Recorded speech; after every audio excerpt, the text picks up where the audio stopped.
Hello everyone, मैं पंकज कुमार साहब आप सभी का आपके चैनल नैन स्टडी क्लासेस में स्वागत करता हूं। आज का जो सेशन रहेगा क्लास 9th के ऊपर है और क्लास 9th में हम आज चैप्टर 2 पदार्थ की जो प्रकृति है, पदार्थ का व्यवहार, उनके बारे में आज हम पढ़ेंगे। तो मैं आपको बता दूं कि पदार्थ क्या है ना। तो पहले हम टॉपिक को क्लियर करना जरूरी रहता है कि पदार्थ आखिर क्या है ना, उसकी प्रकृति, उसके व्यवहार क्या है। तो पदार्थ वह है ना, वह वस्तु है जो जगह घेरती है ना। क्या करती है भाई? जगह घेरती है और जिसमें द्रव्यमान होते ही वजन होती है, उसे क्या कहा जाता है? पदार्थ कहा जाता है। तो पदार्थ की परिभाषा आप समझ गए होंगे। जो वस्तु क्या करती है? स्थान घेरती है, जगह घेरती है और जिसमें द्रव्यमान पाया जाता है, भार पाया जाता है, वजन पाया जाता है, उसे क्या कहा जाता है? पदार्थ कहते हैं। ठीक है, समझ गए। अब देखिए, इसमें मैं आपको बताता हूँ विलयन, है ना। विलयन क्या है? विलयन दो अवयवों से मिलकर बना होता है। तो पहला जो अवयव है वह क्या है? विलायक। और दूसरा अवयव क्या है? विलय।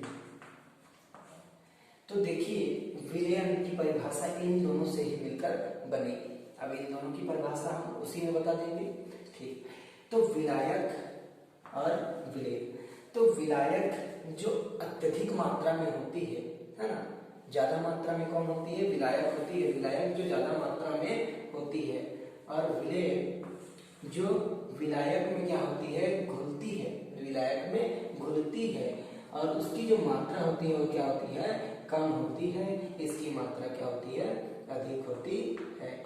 यह जो विलायक है यह विलय को क्या करती है? अपने में घोलती है और यह विलायक में क्या होती है? घुल जाती है। कहने का मतलब, एक आप शरबत ले लीजिए। क्या? शरबत लेने पर क्या होता है? देखिए, शरबत कैसे बनता है। पानी की मात्रा अधिक लेते हैं, उसमें चीनी और नींबू, नमक, उसकी मात्रा क्या होती है? कम होती है। तो जिसकी मात्रा कम है, किसकी मात्रा कम है? चीनी की है, शक्कर है ना, चीनी की है, नींबू की, इसकी मात्रा कम है। तो जिसकी मात्रा कम है उसे क्या कहते हैं भाई? विलय कहते हैं। और जिसकी मात्रा अधिक है, तो किसकी मात्रा अधिक है? पानी की। तो पानी की जो मात्रा अधिक है उसे क्या कहेंगे? विलायक कहेंगे। इन दोनों को आपस में, है ना, मिक्स कर देने पर क्या बन जाता है? विलयन बन जाता है। विलयन में विलायक और विलय के आपस में जुड़ने से विलयन की प्राप्ति होती है, विलयन बनता है। ठीक है ना, विलयन बनता है। अब देख लीजिए विलयन के जो गुण हैं, विलयन के गुण। तो विलयन का जो गुण है वो क्या है? पहला नंबर अभी मैं पढ़ा है कि इसमें क्या होता है? विलायक और विलय का क्या होता है? मिश्रण होता है ना। यह जो होता है विलयन कब बनता है? विलायक और विलय का मिश्रण होने पर यह क्या बनता है? विलयन बनता है। सेकेंड नंबर, इसके जो आकार होते हैं, आकार छोटे होते हैं और इसके अवयव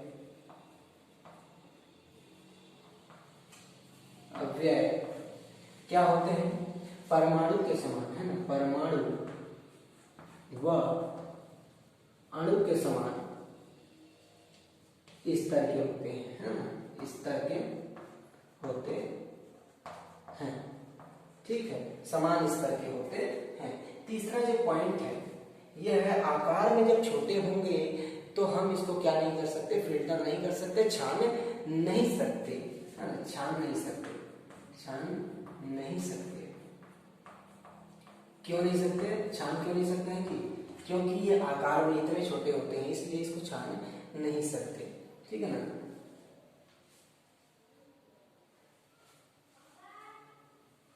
अगला जो है वह चौथा नंबर देख लीजिए आप कि यह क्या नहीं करता है?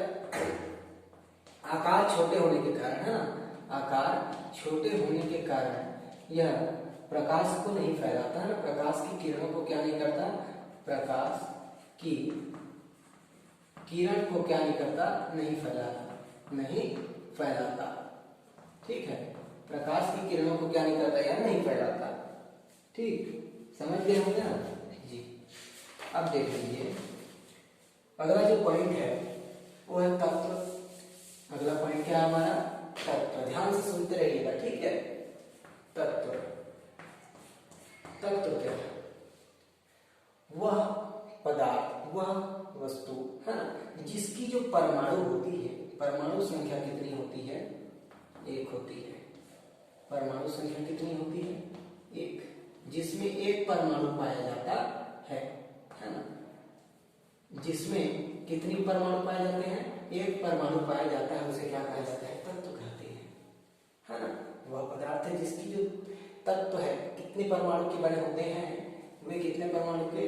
एक परमाणु के, तो उसे क्या कहा जाता है? तत्व कहा जाता है। जैसे कि आप हाइड्रोजन, हाइड्रोजन में जो परमाणु है वह कितनी की है? एक परमाणु है ना। और हाइड्रोजन जो बनी हुई है वह अपने ही अवयवों से मिलकर बनी है, दूसरे से मिलकर नहीं बनी है, अपने, है ना। ऑक्सीजन, ऑक्सीजन में भी एक परमाणु है, ठीक है। इस तरीके से ये तत्व है। अब इसके बाद जो सेकंड नंबर आता है यौगिक, है ना। यौगिक, तो यौगिक क्या होता है? दो या दो से अधिक, है ना। दो या दो से क्या होता है? अधिक तत्वों के आपस में मिलने से, तत्वों के आपस में मिलने पर, है ना, मिलने पर यौगिक बनता है। क्या बनता है जी? यौगिक, ठीक है। कि दो तत्व आपस में जब मिल जाते हैं तो यौगिक बनता है। जैसे मैं बना दूंगा ना कि H2O, यहाँ कितने तत्व नजर आ रहे हैं आपको? एक तत्व तो ये आपका हाइड्रोजन हो गया, दूसरा तत्व क्या हो गया? ऑक्सीजन। तो हाइड्रोजन के कितने परमाणु हैं? दो परमाणु यहाँ, और ऑक्सीजन के एक परमाणु। यहाँ कुछ नहीं दिखाई दे रहा, माने क्या है? एक परमाणु। तो आपस में दोनों मिलकर किसका निर्माण कर रहे हैं? पानी का। तो यौगिक हो गया, ठीक है। यौगिक हुआ ना। इसे आइए हम जल के विद्युत अपघटन के माध्यम से समझते हैं, ठीक है। जल का विद्युत अपघटन, तो जल का विद्युत अपघटन, ठीक है। जल का विद्युत अपघटन, तो यहाँ आपको क्या लेना है? एक बड़ा सा बॉटल ले लेना है। क्या लेना है जी? बॉटल। अब बॉटल की जो निचली सतह होती है उसको क्या करना है? काट देना है। मैंने काट दिया, ठीक, ठीक है, काट लेना है। काटने के बाद क्या करना है? उसकी सामने वाली जो सतह है, सामने वाला जो पोर्शन है, उसमें क्या लगाएंगे? एक कार्क लगाएंगे। उस कार्क में कितना छेद होना चाहिए?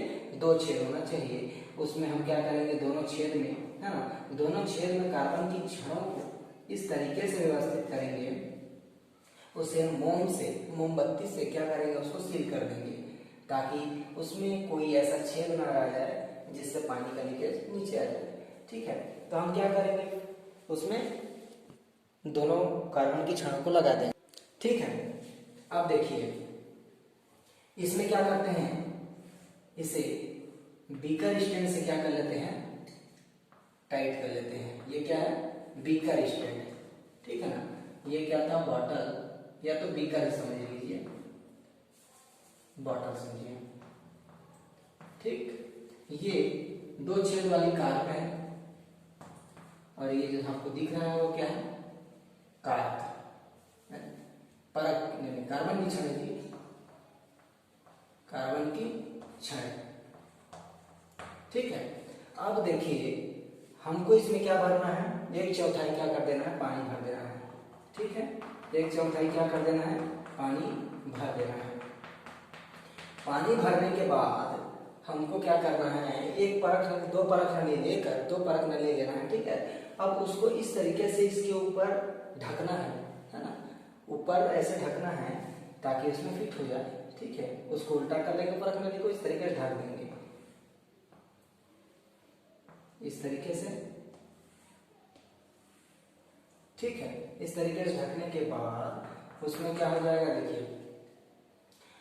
अब अगला जो हमारा कार्य होगा, हमको एक 9 वोल्ट की क्या लेनी है? बैटरी ले लेनी है। क्या ले लेनी है? 9 वोल्ट की बैटरी, जिसमें एक कार्बन की छड़ को प्लस आयन से और दूसरे कार्बन की छड़ को माइनस आयन से जोड़ देते हैं, ठीक है। अब अगली प्रक्रिया क्या करेंगे, इस पानी में 3-4 बूंद तनु सल्फ्यूरिक अम्ल,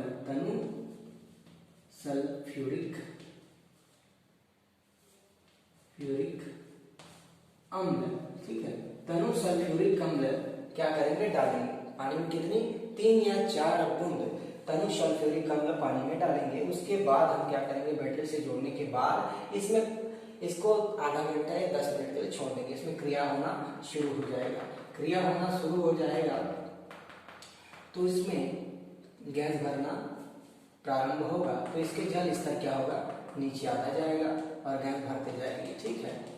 तो हम दो परख नली है ए और बी, तो क्या होगा, एक परख नली में कम गैस होगी, दूसरे में अधिक, है ना। ये क्यों, क्योंकि पानी किससे मिलकर बना होता है भाई, H2O, है ना, हाइड्रोजन और ऑक्सीजन से।